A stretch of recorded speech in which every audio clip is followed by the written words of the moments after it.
Create templates for your macronutrient targets and apply them to different days of the week with the Macro Scheduler.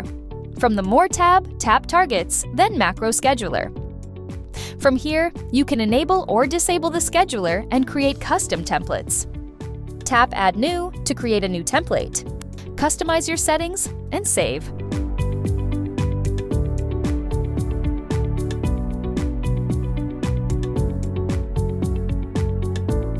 You will now be able to apply this template to certain days of the week to best fit your schedule.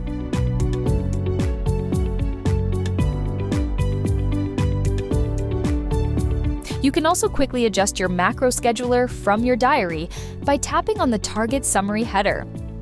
From here, you can select a target for the specific day in case your plans changed, or you can also adjust today's macro targets from the bottom.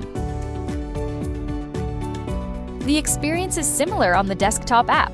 Click More, Macro Scheduler, optimize your targets to fit your routine. From your diary screen, you can also make on-the-fly adjustments to your day by clicking on the Daily Target Editor.